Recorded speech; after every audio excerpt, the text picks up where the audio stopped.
Oliver, welcome to the podcast. It's been quite some time since we last spoke. Yeah, it's always great to catch up with you, Alex. It's always a privilege. Yeah, likewise. And I think it's always nice to pick your brain as someone who has a vast amount of experience in the functional medicine, nutritional therapy, naturopathic worlds. I think we just spoke off air that one of the things we might do today is just really see what you're seeing in clinic at the London Clinic of Nutrition and kind of organically see where that conversation goes.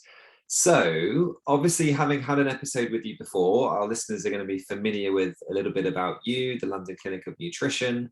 So, I guess we can dive straight into it, really. And I think, especially with the last 2 years, there's going to be a lot that we can probably unpick. So, Oliver, what are you seeing in clinic at the moment?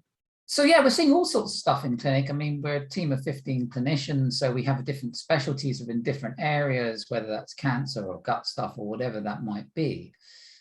I mean, I tend to see a whole breadth of type of cases, but what I have noticed in the last 3 months is I'm getting quite a lot of patients who have got quite sick after having the COVID vaccine, but specifically the Pfizer vaccine, which is interesting. Now, I don't really know much about.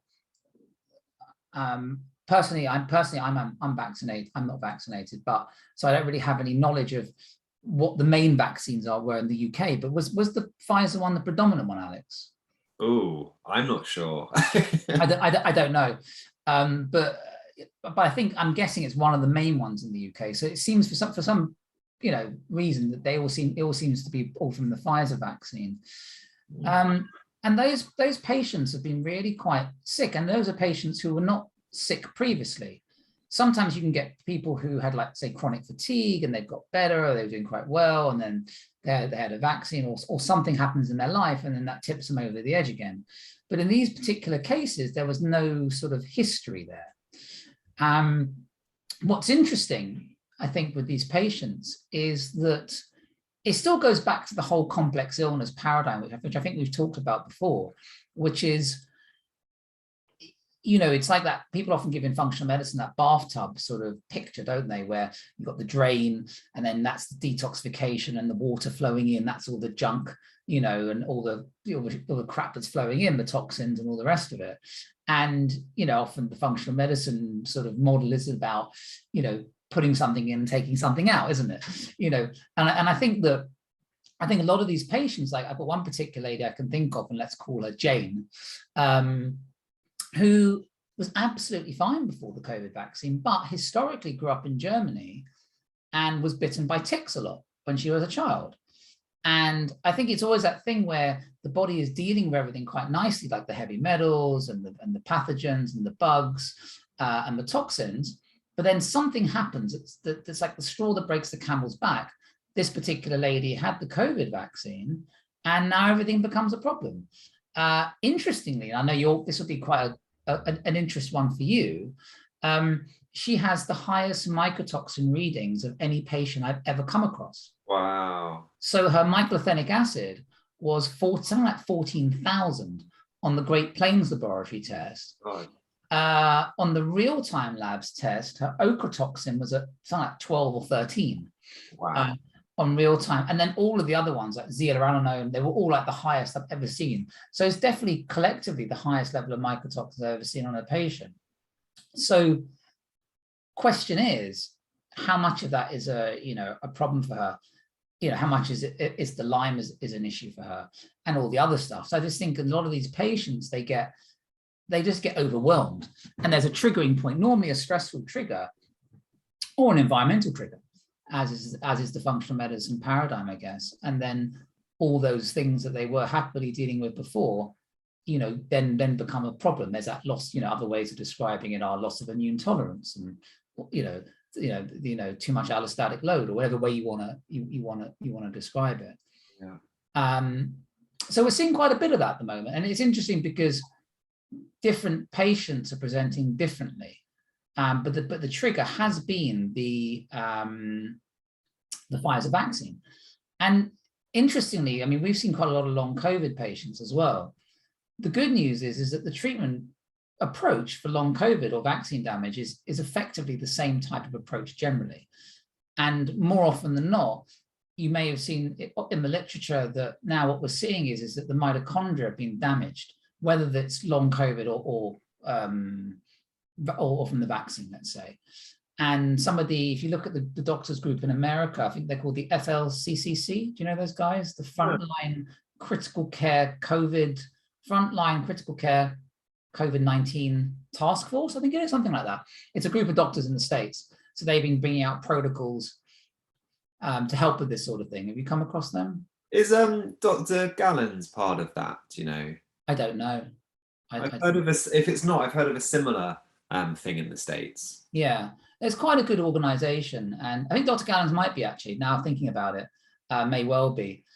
And they've come up with various protocols. I think they're like I Recover and I This. They've got different protocols, whether you've got COVID or had COVID or long COVID or vaccine damage. And what they're saying is that one of the biggest problems is that the spike protein is damaging the mitochondria, and they're giving it names like spikeopathy. I've come across that term now. And what gets particularly damaged or the process that gets really quite ruined within for people is with the mitochondria is often autophagy. And what we're finding now with that is that some of the nutrients, or one of the main nutrients that's actually very useful to help with that is spermidine, which you may or may not have heard of. And I'm going to try and bring up, try and share my screen and just show you, if I can, to illustrate this graphically, if that's of interest. Yeah. See if I can get it. Hold on one sec. Let's see. So here we are. Share my screen. You might need to give me permission to share my screen. But yeah, I've just given it. Cool. So I think these are two doctors in America who are part of the FLCCC, Dr. Paul Marek and Mobin Syed. So you can see here what's actually going on with the spike protein. Brilliant. And we really need autophagy to be working properly. And if it's not, then the mitochondria are just not going to work properly at all. And what we see here is that one of the things that we really, really need to help is spermidine. And that basically gets blocked. Now, the thing with spermidine is that it's a nutrient that many of the audience may or may not have heard of. I don't know if you've come across it, Alex. I have. I remember the name, but I couldn't tell you much else. Yeah, so it's found in buckwheat and wheat germ, and there are some supplements out there that can have it in, and spermidine supplements, but apparently you need to have the right sort of gut bacteria in order to absorb it. So if the gut bacteria, if the microbiome's not right, you're basically going to have expensive spermidine supplements. Right. So spermidine at the moment is a bit of a sort of a buzzword in the sort of anti-aging and longevity world as well, obviously for this reason. We are, as far as I'm aware, the first clinic in England, if not Europe, that's for sure, to offer spermidine IVs. And it's just been manufactured by one of our partners. So we're going to do an email about this at some point in the next week or so to say that we're offering it. And now, so my vaccine damaged patients, I am offering them, and those with long COVID, spermidine IVs. And we've just started offering it in the last week or so. So you might ask me, how's it going, Oliver? Are they improving? I've only literally been offering these IVs for a week now. Sure. So I can't really, I can't really give you any real, I can't really give you any real data. So it's really, as you can see down here, it's really important that we improve autophagy in those, in patients who have got vaccine damage. Yeah. And, the group is the FLCCC in America. They've got various documents online. Yeah. This is just one of them. And one of the best ways, obviously autophagy and mitophagy are similar processes within the mitochondria, and there are various nutrients that can help with that. And often I'm combining, say, things like resveratrol and curcumin, which help with autophagy and mitophagy, and quercetin. And those nutrients are certainly quercetin and resveratrol are part of the FLCCC protocols from America as well. So I just thought I would show you that graphically, so you've got some idea around that. So that's some of the stuff we're doing, and obviously using ivermectin as well, which had quite a lot of sort of publicity around, in the pandemic for treating COVID, but it is useful as well for helping with long COVID. I had one patient who got 80% better just by taking ivermectin for long COVID. So that's been really useful. So that's one of the things I'm seeing a fair bit of in the clinic. I think that patients, lifestyle, like always, is key, and I think I'm always reminded of how important, that the sort of mental, emotional, and psychological health of patients is so important. I had a patient in clinic a couple of weeks ago who was very, very stressed, probably one of the most stressed patients I've ever seen at the first appointment. And, she didn't really want to go into the deeper emotional type stuff.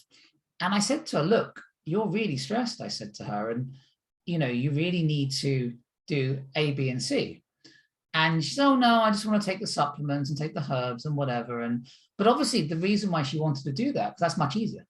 It's much easier doing supplements or doing things you control rather than doing the deep psychological work that she needs to do. And that's really, that's really interesting. And I think that I was at a festival, which I know you were at briefly, at Medicine Festival, a few weeks ago. And funnily enough, a former patient there came up to me and said, oh, Oliver, nice to see you, and blah, blah, blah, blah. And I said, oh, are you better? Are you well? I hadn't seen her for a year or so. And she said, yeah, I'm fully better. And she had about 7 or 8 diagnoses. And one of the things I said to her at the time when I was working with her is, you really need to leave your job, I think, to get better. And I said, how are you better? And she said, oh, eventually I left my job, she said. So I feel like making these big decisions, I think, is really, can really be life-changing for patients. I had, I was out for dinner with one of the clinicians in my team 3 or 4 months ago. And she said to me, oh, I'm seeing one of your patients. And I went, oh, well, obviously it didn't work out very well then. They didn't get the results they needed with me. And then the practitioner said to me, oh no, she got completely better. And I said, oh, well, why is she seeing you then? And she said, well, she needs help with menopause now, and she wanted to see me for menopause. And I was like, huh. And this is a patient I hadn't seen for a few years. And I said, well, how did she get better? What did she do? What was the thing in the end? And she said, well, eventually she took your advice, she said, and she got divorced from her husband.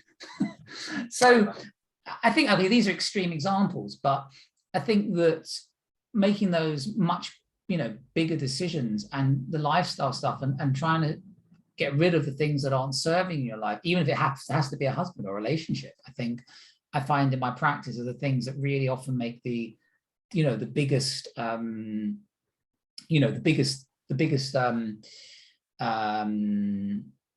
changes to people.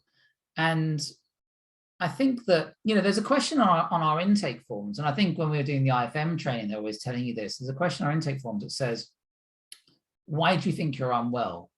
And what do you think you need to do to get well? And obviously we would talk with functional medicine and naturopathy that, if you listen to your patients carefully and intently and really listen to them, they'll tell you what's wrong and how to treat them. And it's only recently that I've made that decision to put that question in our intake forms. And sometimes, I've noticed that sometimes we've got 22 pages of intake forms, and that one question might be the only question you need if the patient answers it really well. And they're just telling you how to treat them, what they need to get better. And I think that's, and I think actually with deeply listening and caring for the patients, I say this to the practitioners and clinicians all the time, that the best tool we have with our patients is ourselves. And I think it's Dr. Joe Dispenza, isn't it, in America? Did he coin the term "you are the placebo"? Is it him who coined it? Yeah, well, he's got a book, I think, by that. Yeah. So I think that I mean, I think placebo is just so powerful. I generally think that the real, caring for patients, the real, the care of the patient is in caring for the patient. And I think that, I think even Peter Conway, the herbalist, wrote a book about the power of the consultation. And I think that with patients, if there is that belief that they're going to get well, and they trust you and they feel deeply listened to and heard, I know this may sound a bit odd, but I don't think it really matters what you say to the patient. I don't think it matters what the prescription is.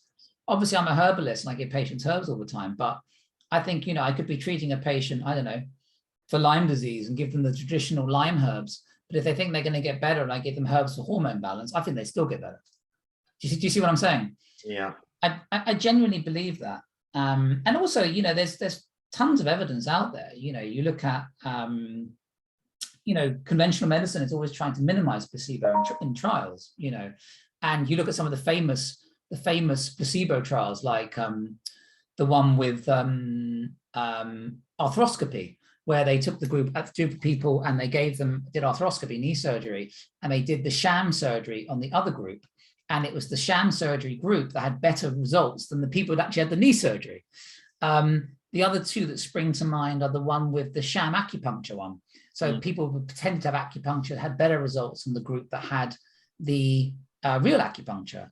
There's another classic one, which is the morphine one, where some patients are given morphine for post-operative care, and the group that had placebo felt better pain relief than the ones that had the morphine.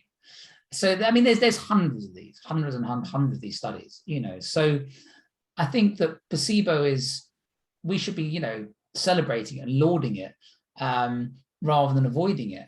And I think, the opposite of placebo is nocebo. So we have many of our patients that come into the clinic are very sensitive. They're very traumatized. We have, for me, the biggest cause of patients' ill health in our clinic with the sort of complex illness is inherited and developmental trauma. And, if that's not dealt with, no amount of dietary changes, supplementation, herbal medicine, or any of that sort of stuff is really going to achieve that much unless they recognize the trauma that's there and find some way of dealing with it. And I think that's, that is often, I think, the key for me with patients, and finding techniques in helping them deal with that. And I think that's often more important than anything. And there's much more sort of awareness now, isn't there, of trauma, like the stuff from Gabor Mate and the guy that wrote The Body Keeps Its Score, and Peter Levine's work and all the rest of it. So I think there is better awareness. And I think even now at festivals and stuff, they even say now trauma-informed environment, and they're even saying that at festivals and things, aren't they? Yeah, definitely some festivals. I think it is a big part. I guess it comes back to what you were referring to earlier, Oliver, with things like allostatic load and allostasis. It's having such a profound impact, that sort of adverse childhood events or early childhood trauma. It's kind of setting the scene for that nervous system and hormonal system throughout the rest of life. Yeah, definitely. And I see it in close people to me, where the kids are being very much affected by familial relationships and things like hair loss going on at a very early age, things like that, 4 or 5 years old, and the beginnings of autoimmune disease. Or even, again, you often notice it with children. I was speaking to someone the other day with children where parents are having arguments and things like that. And then one of the children, that might be 8 or 9 or 10 years old, stops talking, becomes a bit of a mute. Or children doing things through control. It's like, obviously, the only things that young children can control when they're dealing with difficult family situations often is what's coming into their mouth or going out their bum. So a lot of those kids become very constipated because it's the only form of control they can have in their lives, or they start controlling what they can actually eat and put in their mouth, or eating very, very little food in a world that's going out of control for them. So I think that, I can speak myself, if I'm, as someone who really had quite a traumatic childhood. And it's only really looking back at it now as an adult and done the work that I've done over the number of years now to realize actually how bad that actually was. And I think when you're a child, I don't think you really you form coping mechanisms, but you don't even know they're coping mechanisms. It becomes normal. You're not even aware of that. You don't have the awareness of being aware, and it just becomes normal. And my looking back at my life then, I think that, you know, I was in the middle of my parents having arguments all the times, and they were divorced and court cases and stuck in the middle. I was basically just stuck in the middle. I was an only child. And looking back at that now, I realized that, yeah, there's a lot of feelings of helplessness, abandonment, isolation, and things like that. But at the time, I didn't feel, oh, I feel helpless, or I feel abandoned. But now looking back on it now, I realized, bloody hell, I was, you know. And I think it takes work to sort of even realize that. And then that type of behaviors from childhood then impacts your relationships as you grow up, as you go through life. And many people don't do the type of work or deep work around that, you know, as they get older and develop that level of awareness, you know, in terms of their relationships. And I think it's very common, you know, that most times, you know, when we meet a partner, let's say, we're basically looking for that partner to meet some element of unmet need from us as a child. And that's not conscious. I think, you know, I'm a big fan of Jung, you know, one of the godfathers of psychotherapy. And, you know, Jung said, you know, the whole, one of the biggest goals in life is to try to make the unconscious conscious. And we've always got so many unconscious programs that are running, you know, in the background, which have been created from childhood. And we've got no bloody clue they're running there. And it's like, and it's true, like, you know, and the more self-awareness you develop, there's always shit. You can be as self-aware as you want, but there's always stuff that's playing out in the background, and you think, shit, it's got me. And actually, when you catch it, for me, sometimes when you catch the ego and you catch this stuff going on, it's like, yes, I've got you. And I realize this is going on. And I think that for me, that's a lot of the work I do with patients now is like, it's much more that sort of like depth psychology work when I'm working with patients and looking at these types of patterns. I find is far more important and useful than, say, looking at what someone's had to eat that day. You know, I think that wellness for me, and so a lot of the patients that I see is just, to be honest, I mean, 90% of the patients that come to the clinic have tried every diet under the sun anyway. And so we might be different to other sort of functional medicine practices where the patients have got poor diets. Actually, most of the patients that come to my clinic got better diets than I have. You know, so they've done every diet under the sun, and they need often much more deeper work and more sort of a bit more sort of like blue sky thinking to help them get better, let's say. Yeah. That's what I tend to find. And I think going back to what you said earlier around, you know, children, how they might manage their food, for example, the way that I think about this often is food is often, it's a behavior, ultimately. You know, we're choosing certain foods maybe to meet an emotional need, or because, you know, we're bored, we're anxious. So there is, as you say, that deeper layer of why are we choosing the food that we're choosing in the first place. And actually, if we can explore that, rather than having to use willpower to sort of change our dietary habits, we can actually understand almost the organic cause of why we're doing what we're doing. What you mean only from a child perspective? And adults. Yeah. Yeah. You know, if you've had a really hard day, how many of us come home and open the bottle of wine, or just have a pizza or something that's going to just give us a little bit of a lift, ultimately. So it's not so much the food per se as the day that's led us to make that. Yeah. And I think also is that, and also I guess that relationship with like people with coffee as well, isn't there as well, I suppose, and using, you know, coffee to fuel your days and stuff. And obviously I know both of us are fans of Exhale coffee, and but for me the weird thing with coffee, like sometimes I'll think, if I have like a slump in the afternoon, it's like, well, I'll have a coffee, and I think, no, I mustn't do that, because I need to understand that I've got an energy dip and not use coffee to actually mitigate that. Sometimes I'll just have a decaf, you know. It's like my girlfriend is, you know, trick your brain, have a decaf, trick your brain doesn't know. It's like, but I know. It's like, maybe the brain doesn't, but I know. But, you know, I'll have a decaf anyway. Like before our session today, I had a decaf, you know. So yeah, I think I was talking about alcohol. I mean, I don't even barely drink alcohol these days. I mean, I think that I suffered quite a lot from, I don't know what you'd call it. Maybe it was long COVID or, and this is an interesting one, actually. I don't know if I've had this discussion with you, but I basically had a lot going on at the beginning of the pandemic. I was going through a divorce, and I had moved out into a rented house. It's a 500-year-old house. And I've been someone who's enjoyed very good health for many, many years, never getting ill.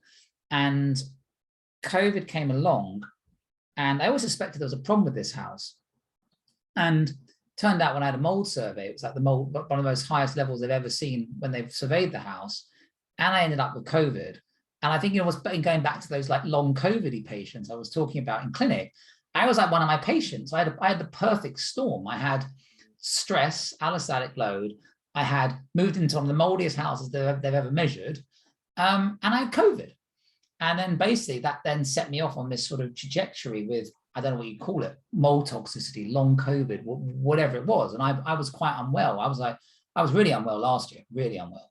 And I'm still not 100%.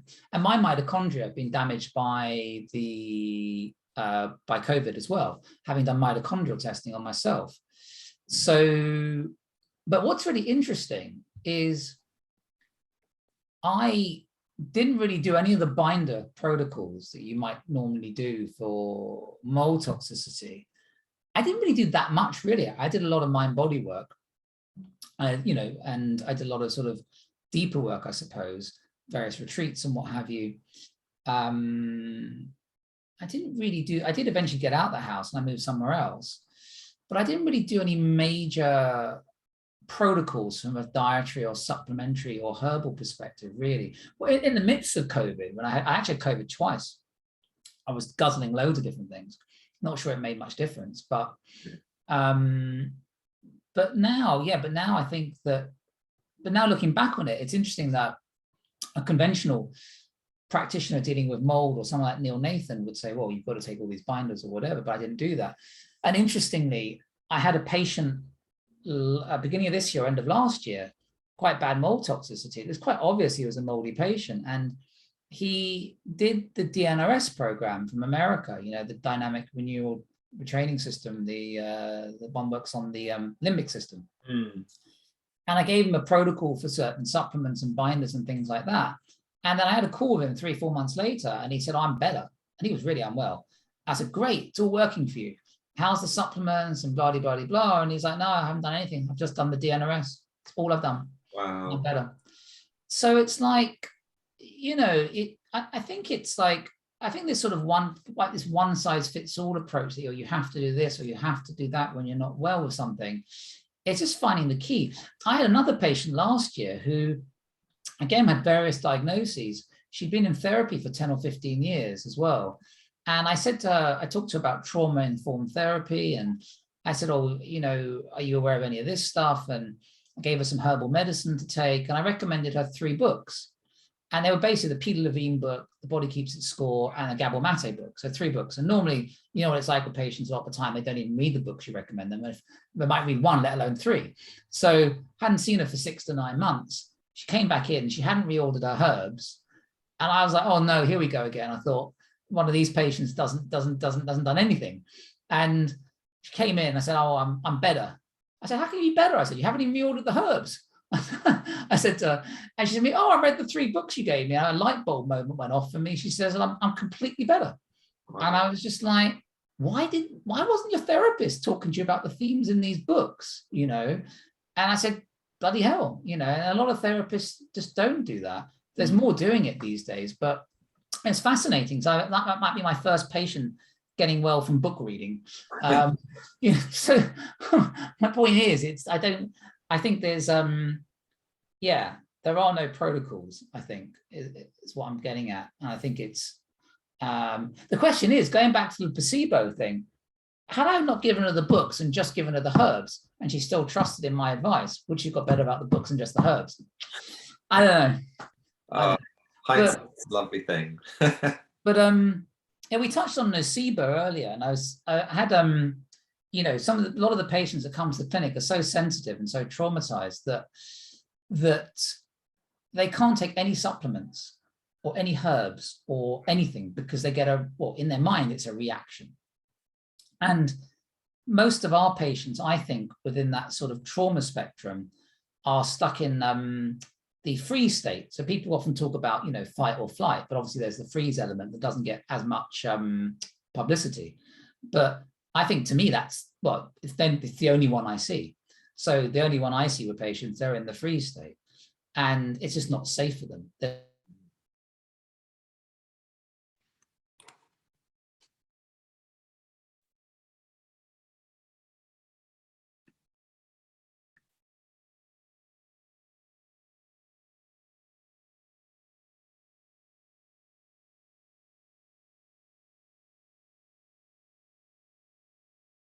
I've had a couple of situations with patients where I wanted to demonstrate to them what's going on in their mind with the nocebo effect of taking supplements.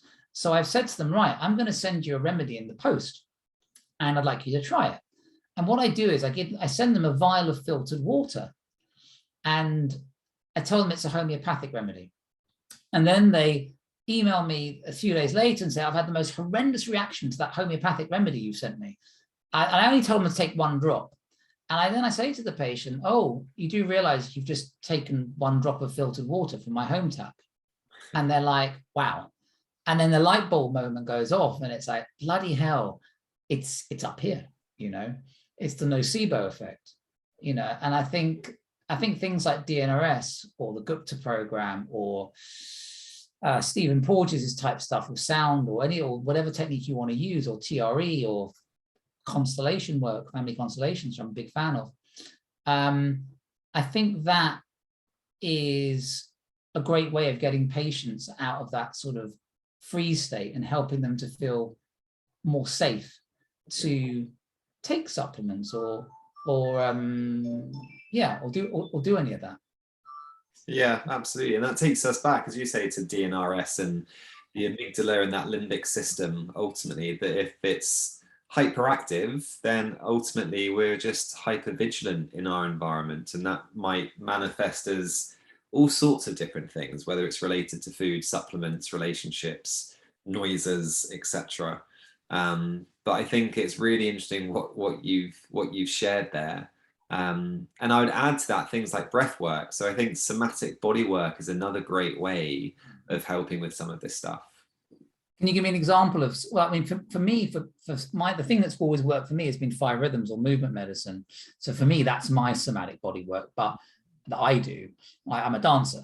So, and it's, I don't know, some of your audience may have heard, or you might have heard, it's a form of movement meditation, or for a map that a lady called Gabrielle Roth developed many years ago.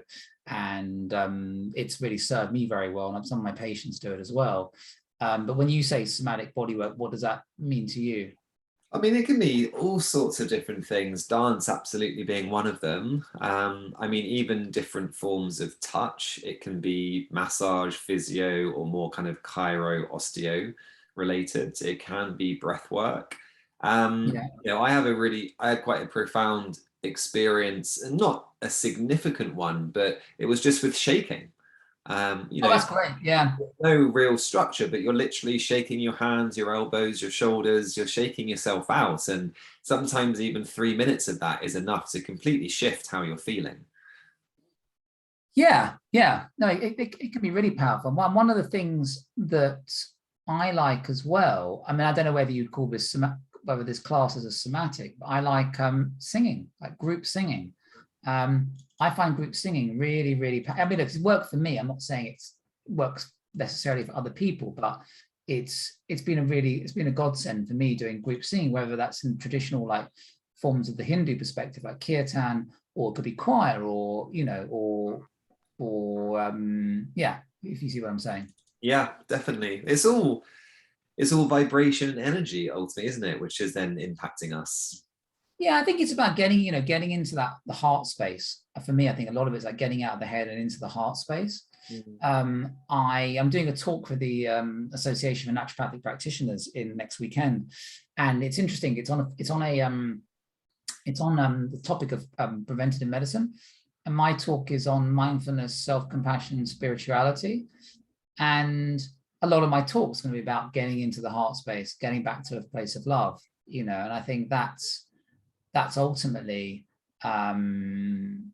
really, really important, certainly for those patients that are, you know, suffering with complex illness or trauma. I'll actually share a couple of slides from this if you want, from the talk. I've used these slides, these couple of slides before, actually, in another talk I did last year, but they're really good ones. So I think this is a really nice way of explaining. So the beginning point is how our thoughts and early ancestor experiences shape us in our own life, and how our own experience and how our own inner dialogue begins, and how our thoughts are affected, and ultimately then how that sort of then goes to affect the central nervous system, the parasympathetic nervous system, and then takes us through into the biochemistry of how this then influences the biochemistry, and then all the hormones and everything else that happens that further down the line. And then what happens is we get our patients effectively coming in after this. So there's the further increases in the allostatic load, and this stuff happens. So this is really interesting. Obviously, CDR is a cell danger response you might have heard of from Dr. Robert Navio, which I think in a way, the cell danger response is like almost a very fancy sort of, I mean, he's great, he's absolutely brilliant, but I think it's almost like a fancy way for me of describing the free state. Right. You know, the free state I'm referring to with patients is a little bit of, in a much more sort of elaborate way, Robert Navio describes a cell danger response. Yeah, I'm not really doing him much justice with that, because it's just describe his work as a free state is very unfair. But I think you know what I'm saying. Yeah. And I think that's what those patients who are in that free state are very much having the cell danger response issues. So we see these patients and they're coming into the clinic with symptoms, right? But those patients coming in with symptoms, or anyone who has symptoms, isn't really thinking of these first 4 bullet points. And for me, everyone works differently, but for me, these first 5 are the most important thing into helping these people get well. And Oliver, just in case people are only listening to this, you're referring to things like our ancestors and our childhood upbringing, as the most important factors. Yeah, that's right. And I think this comes from basically from the actual the idea of this first point here comes from the idea of talking about family constellation therapy, which, if you look above, is what we find is that the true entry point of chronic ill health may actually have its entry point in a much higher dimension of the trickle-down effect through generations. And I'm a big fan, as you know, of family constellation therapy. I tend to refer to a lady called Sharaka in the UK, who I think is brilliant, who does it through workshop based. And I found many patients have done very well with that. So yeah, I think that what we tend to find is if healing's done on the family system, then the symptomatology and the well-being of the individual you're seeing in front of you can dramatically improve. So I would always urge, I would often try and get many patients to do this. I even had a patient in clinic yesterday who was a more sort of simpler type of digestive case. And I think she would do very well. I said to her to doing family constellations, even though it was a more simple digestive case. I thought she'd be a good candidate for it. Your lady, who you're a big fan of, she let me produce Dr. Judith Maisels, who I've now met, who I was originally introduced by you. So Judith's written her second book is out now, as you may or may not be aware. and she came and did a presentation for the clinic last year or the year before. She very kindly let me reproduce this slide from her original book. I think it's in her original book. And again, she explains it very nicely, you know, it's the same stuff as basically what we've been talking about, and again, explained in a slightly different way about early life stress and trauma and insecure attachment. Yeah. How symptoms begin and how to resolve them. Yeah, I stumbled across a really interesting paper yesterday around, I guess, essentially adverse childhood events and how that influences our attachment style in relationships in adulthood, and then how that impacts on sort of our health trajectory. So it's all interconnected, isn't it? Ultimately, you know, these traumas and stresses are impacting us relationally as well as emotionally and physically. It's an horrendous cycle in a way. It's a horrendous cycle because obviously you're a father now, and obviously I've got two girls. One's 11, one's 5. I'm a massive fan of the Awakened Family book by Dr. Ty Sabri. I think I've mentioned her book to you before, and about a conscious way of bringing up children. And I think, you know, Jung said, again, one of the biggest mistakes that parents make is trying to meet out their unmet needs through their children, right? So basically you end up in a relationship trying to meet out your unmet needs for nurturance for your partner. You're then having children, and you're meeting your unmet needs as a child from your parents and your children. Your children then have children who then try to meet out their unmet needs. And so there's this continual cycle, and most of it's unconscious. And I think I've been very much trying to break that cycle, being very mindful of that cycle with my own children, and trying to break that cycle, that I'm not doing any of that with them. But it takes some level of awareness to do that. And inevitably, I'll still be doing some of it. I'm sure there's still some of it going on. And I've done a lot of work around relationships and really done workshops and read a lot of books. I'm a massive fan of David Richo. Okay. Brilliant. David Richo's books are just brilliant. And he wrote a book called, many books, but he wrote one called How to Be an Adult in Relationship. And he's got some great exercises in the book. And I think all couples, when coming together after spending some months together, should do the exercises. They're not physical exercises, you know, they're mental-based, talking-based exercises. Should do the exercises in his book to really deepen their relationship. It's a very powerful set of questions to go through. A bit like an example question might be, how was anger expressed in your childhood and in your family home? And was it safe to express anger? And how was it expressed? And how did it make you feel? And how did the people feel around you? It's really, really, really cool question. That's just an example of many of the questions. And actually to work on that with a partner, a new partner or an existing partner, you're never too late to do that type of work with someone. And I think that work is essential, you know. I think that one of my favorite relationship people is Donna Lancaster, who used to run the Bridge retreat. She's just now finished her first book and is writing a second book.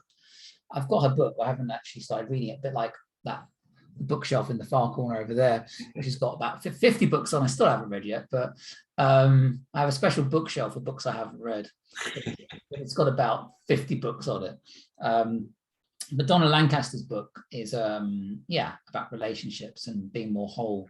So I definitely recommend people have a look at David Richo first and some of his books. And then it's also Harville Hendrix's book is another good one on relationships. Getting the Love You Want. That's a good one. He developed the Imago technique, the Imago dialogue, which is used in couples therapy. Right. Form of deeply listening, way to deeply listen to each other. Interesting.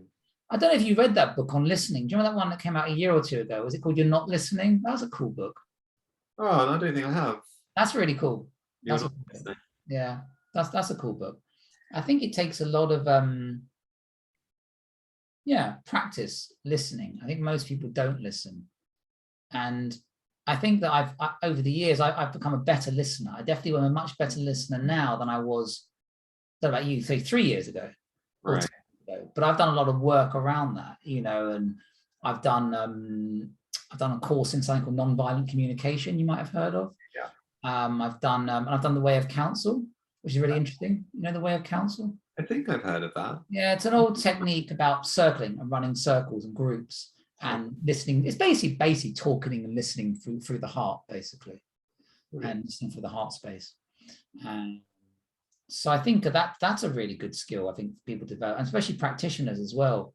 I think that as practitioners, I think many practitioners often have a certain agenda or a bias, or you read the intake forms and think, oh, they must have that. And you go in with that, or you're studying something at the moment. I used to do this. I was really into iodine deficiency, and I just assumed everyone had iodine deficiency, you know. So you have a sort of thing that you think is the thing that's on vogue, and you think everyone's got it.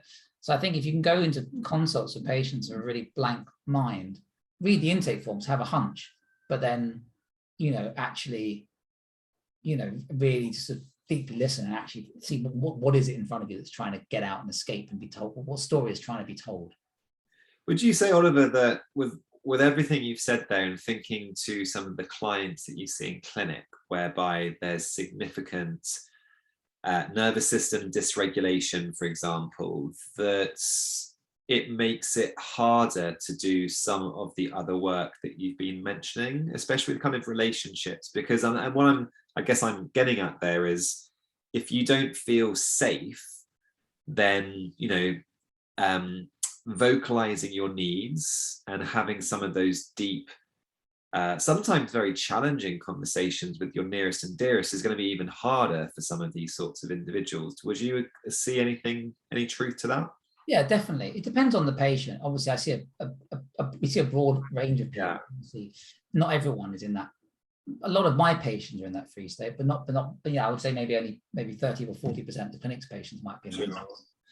But I do get patients, you know, like, you know, I had a patient the other week who, well, maybe no, some months ago, and she's like, oh, I want to start exploring polyamory, she says, in my relationship with my husband. And I said to her, you know, that's okay, great, that's interesting, and polyamory can have its benefits, or we'll see how they use names now like ethical non-monogamy, don't they? It's another name that's come up quite a bit. And but I said, look, your relationship with your husband, it really isn't very good. If you're going to be exploring things like polyamory, it's got to be from a bedrock of love for yourself, ultimately, and love for each other. And if there isn't that deep connection with your partner, going and exploring polyamory now would be an unwise time, you know, to be doing that. And again, that lady could have done the type of exercise I was talking to you about with her partner. And you know, I think polyamory is. I'm not saying that people. I think people who are proponents of it often think, well, it's a better form, you know, type of relationship, let's say, than monogamy. I don't think it's a better one, but I think for some people it can work. But I think for something like that to really truly work, it's very difficult, because ultimately both partners have to be in a place of unconditional love for each other. And I think that the idea, I think, with the really depth level of doing that properly, there's a real tantric aspect to that, which is ultimately, none of our partners are our partners to possess. And the idea is you get out of a place of having any envy or possession over your partner, because there is that unconditional love for them. I know quite a few people in polyamorous relationships, colleagues and chums of mine, and they all have different rules and how they operate on. And it's interesting looking at those rules and the way they work, you know.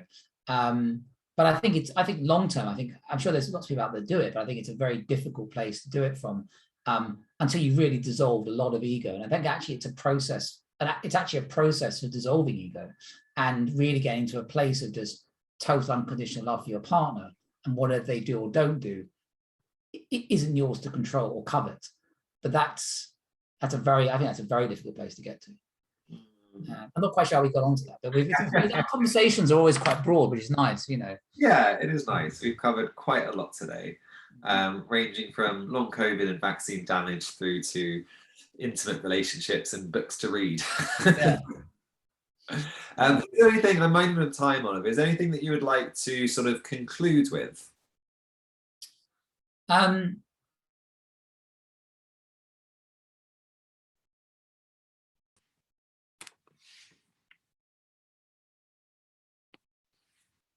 think that the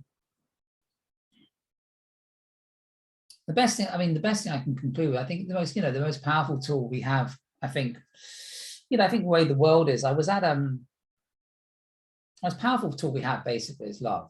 And I think that I was at a day's singing thing in April, and there was actually a speaker there in the evening from Extinction Rebellion, and I wasn't so keen on the talk itself, but the actual talk, what she said towards the end, is, what we have to do as a society now is to love like we've never loved before. And that's really stuck with me. What we've done to the earth and the environment, and we have to move from a sort of this sort of world we live in, this capitalist sort of based around greed and what have you, the world we live in, to a place of loving like we've never loved before, whether it's the environment, ourselves, each other, the animals, the earth. Because if we don't, we're only custodians of this world for the next generation. So it's like, I think that line has just really, really stuck with me. I think so. I think I'd just mention that. It's beautiful. Yeah. I think that's a pretty powerful conclusion, Oliver. Yeah. So thank you for all of your wise words and your experience and knowledge. As you mentioned earlier, it's always a privilege to be able to listen to you for this long. Thank you.